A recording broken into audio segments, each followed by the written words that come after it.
Victoria? She was the game last night. We were sitting next to each other when the Hurricanes went on that power play in the middle of the second period, and I said, I feel a power play goal coming. I know. I said it to you. You did. You would have documented it. And then after it happened, I said, wrong team. Yeah. But I typed it out right after the pain, the initial, dagger of the Kreider goal that tied the game went in. Like, the sad part was that was Carolina's best power play of the entire series, and it changed everything because the power play actually got worse after the goal. Like, it made you feel worse after the goal. Yeah. Because the goal was kind of like unfortunate set of circumstances led to the goal. And then it was just awful. Bad. And it ruined the next two power plays that Carolina had as well. Tripp Tracy, he was up there on the fifth floor. You had a bird's eye view of it. How do you feel today regarding what you saw in terms of how they played? I know it's easy to say 5-on-5, we were good, could have won the game, and they could have. It was a one-shot hockey game anyway. It was an overtime game. But how do you think back on yesterday? How are you processing it? Well, first of all, that song coming out of break, Mama said there'll be days like this. Help. Who sings that? The Shirelles. Shirelles, yeah. Shirelles. Wow. So that was perfectly chosen by you and Victoria. I don't choose the music. Victoria chooses the music. Thank you, and a lot of times, I don't even know what she's playing. Like, I don't even recognize she played Foo Fighters, and I apologize to Mike Maniscalco right now. She played Foo Fighters all day Tuesday because she was going to a concert, and I don't listen to the Foo Fighters. I don't even know it. Yeah, well, it's a perfect choice by Mrs. Rogers because even today, every day is a beautiful day in Victoria's neighborhood.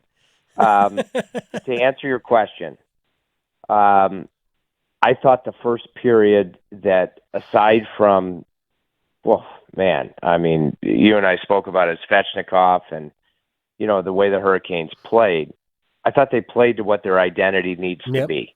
And, the Rangers only had the semblance of one transition chance, and that had tremendous communication, preventing what would have been a 2-on-1, Gensel and D'Angelo tracking back, so nothing comes of it. So, all of a sudden in the second period, do the special teams play a factor? Of course they do.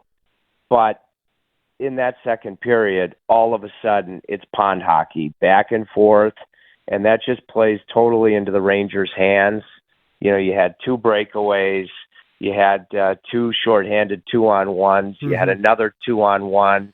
And I thought the Hurricanes got back to their stylistic identity in the third period. I don't think they had one dump in the second period. So I really didn't like the second period. But at the end of the day, in this series, to this point, we are overanalyzing if we come up with any other conclusion than special teams in games 1 and 2, and then your power play needing to deliver throughout the series, but going to 0 for 15 and giving up a shorthanded goal. And a shorthanded goal in the playoffs at any time is a real dagger.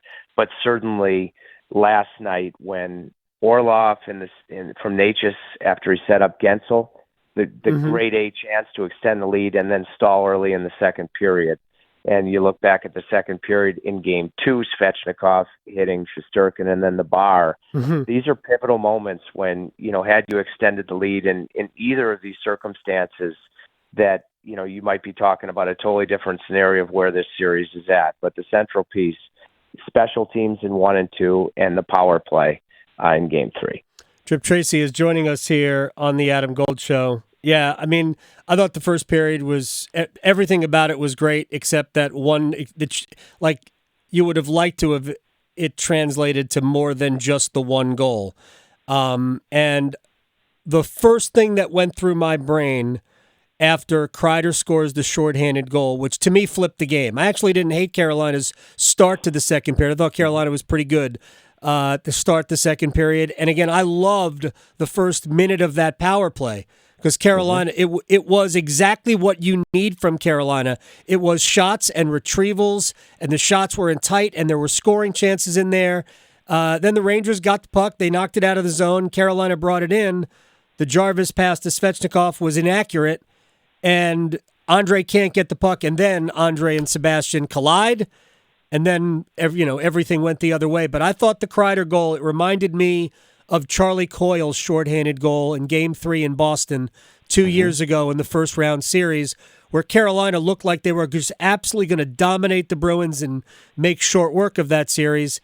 And I thought it gave the Bruins so much energy and life that Carolina lost control of the series. They ultimately won it in 7, but that's the way I felt about that goal, is that it completely flipped the game.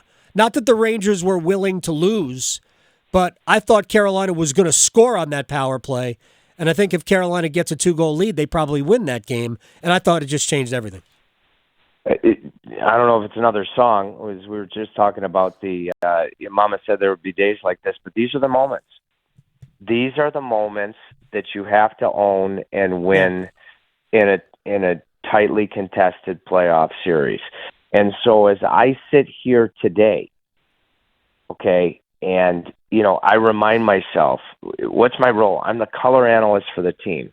My role and responsibility is, how does Carolina win a game? Mm-hmm. And in a spot you never want to be, but it does. Never wanting to be in this spot, it brings two things. It brings a degree of freedom, and it also brings a degree of, hey, it's us against the world now. Nobody thinks that we can get this done, and that these can be two big assets. So in my head right now, any type of exterior post-mortem things are way premature because you're still alive. You're still in a playoff series. And, there were some adjustments in practice today with the power play. Looks like they'll go back to Freddie Anderson, it would seem. Yeah. You've got to believe that if the template of your 5-on-5 game, even though I thought the Rangers built from that standpoint in the second half of the game last night. Yep. Hedo coming back changes the look of their lineup, and so I think they become a tougher opponent. But if the semblance of your 5-on-5 continues, and somehow, some way, you go from one extreme end of the spectrum on your power play and how disappointing it's been to what it was in the regular season, and you get a goaltender to truly, you've been close, but to match Shesterkin, and you're going to need to outplay him, all of a sudden here, just worrying about winning a game, you have the tools to be able to take steps to stay in the fight. What'd you think of Pyotr Kochetkov last night? I thought that he had some tremendous moments where his skating ability, in particular in the second period, allowed that thing to get to 1-1. And subtle little things that I would speak of in a different way with Freddie Anderson based on the specifics of the way they play the position. And when you got Shesterkin going at the other end. Yeah. On the Orlov chance that could have made it 2-0 in the first period. As he's moving, that pass from Natchez to Orlov, Shesterkin is attacking the shot. Right. Stall from Teravainen early in the second period. Unbelievable save, knob of the stick, but he's moving into the shot. Kochetkov had a ton of good moments. He did everything that you would ask of him, but when you have to match the guy at the other end, on the Lafreniere goal in the third period, he'll learn, but he's got to recognize that Panarin's not a shooting threat as he gets that puck from Trocheck, so he's got to stay deeper, so his movement across, he's got lesser of a distance to travel. And then I thought in overtime that if he isn't creeping back into his paint, if he's attacking Panarin makes an unbelievable play on one leg, stick between his legs. But if you're moving into that, the way that I mentioned that Shesterkin was in the two occasions with Orlov and Stahl, I think there's a good chance you make the save. That's the fine line and the unbelievable high degree of difficulty when you're playing against probably the best goaltender in the playoffs, in the difference of you're close, and he did a great job last night, but that's the level that, whether it be Freddie or Pyotr, that it's just demanding you got to get to. Tripp Tracy is joining us here. I think I told you this yesterday, whether it was before our hot stove during the storm watch or even offline. The player who has had the most scoring chances among forwards in the series for the Hurricanes is Jordan Staal. Mm-hmm. All right, something like 9 or 10 grade A scoring chances in the series. Analytically speaking, he's had the highest expected goals for individually of any Hurricane forward.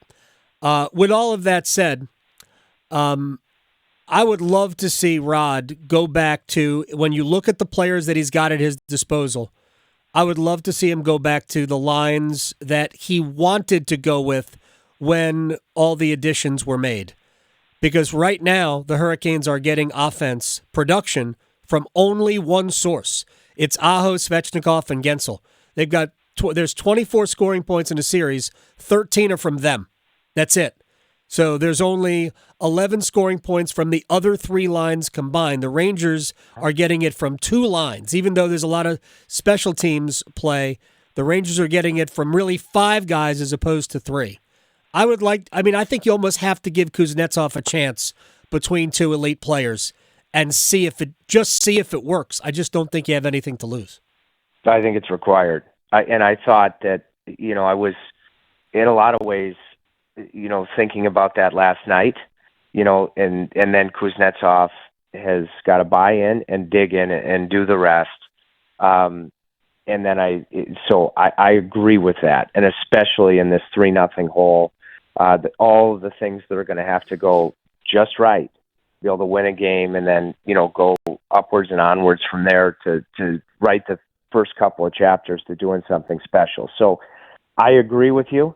I also think about, in watching Seth Jarvis, he grinds and grinds. Yeah. I can't help but wonder if he's 100%. Yeah, I don't think he is. I think we have to mention that Kotkaniemi's sitting on 0 points in the playoffs so far. In my opinion, I would state the top player department for Carolina with regards to Aho, Gensel, and Svechnikov, that they have done at 5-on-5 everything that you would possibly ask them to do. They are part of the power play story because, of course, they play on it. So, but at 5-on-5, when you're talking about line combinations, those guys have given you everything that you could possibly ask for. And again, with, I think, Peter Laviolette putting Hedl in at the right time, and the way he looked in the third period in particular, in terms of that support scoring, that depth scoring, and contributions from the blue line, you're absolutely going to have it if you're able to win on home ice tomorrow, get some hope, get some traction, and move forward from there. I couldn't agree more. All right, real quick before we let Tripp Tracy go, and I'll see you tomorrow night for Game 4, and hopefully we have a Game 5, and then who knows what happens after that. Dmitry Orlov has played great. The last half of the season, he has been one of Carolina's best players, one of their best defensemen. According to all of the possible metrics you can look at, he and Jalen Chatfield have been an outstanding defensive tandem, not only during the regular season, but it's actually continued in the playoffs, where they've been Carolina's best defensive pair. It's unfortunate that it was his turnover that led to the Panarin goal, because he just basically mishandles the puck in the corner. It was off his backhand, but I'm sure he knows he should have done something with that. It just goes right to Trocheck, and then the end is the end. But what are your thoughts on how Tony DeAngelo has played and the responsibilities given to Orlov and Chatfield? I think that Orlov would be the first guy to say that you can't, in overtime, think that puck's on a hard rim just going to settle flat on his stick. But I think he's had a great series. I agree. And I think he's had a great playoff period. He has been everything you could ask for, and then some, both before Pesce's injury and elevation since Pesce's injury. I thought that DeAngelo was solid for the first handful of games. I thought it was a tough night last night. because it's a next man up thing. It's too bad, but on a great play, starting with Lafreniere and then finishing from Lafreniere, in creating that 2-on-1 at the Carolina blue line, and it's D'Angelo, not Pesce, there with Trocheck and Panarin. If it's Brett Pesce, I think he probably cuts the head off of the snake there before that thing even enters the Carolina zone. I think that it's still a challenge for D'Angelo, including the third period penalty, to be able to manage his emotions. Rod gave him a great opportunity when he made that switch in the second period power play in giving Tony the opportunity with Brent Burns. And then after the penalty that Tony took, he came right back with him in that power play afterwards in trying to tie the game. So I thought it was a step back for Tony last night. It was a tough night for Brent Burns. He's going to have to find a way to respond. But I think Orlov's been a great story on the back end. I really do. It's too bad in overtime that the fact that puck didn't land clean on his stick ends up being central to the overtime winner. But I think he's been super. Tripp Tracy, you have. I appreciate your time. I'll see you tomorrow afternoon. It'll still be afternoon by the time we get there, and then we'll talk again in the Storm Watch. You got it, AG. Thank you so much. All right, man. I'll talk to you soon. Tripp's going to hit the bike. He's got to work out to get in, and he's going to go hang out with Frank. Oh, yeah. Frank's the dog. Definitely hang out with Frank. Frank is the dog. Yes.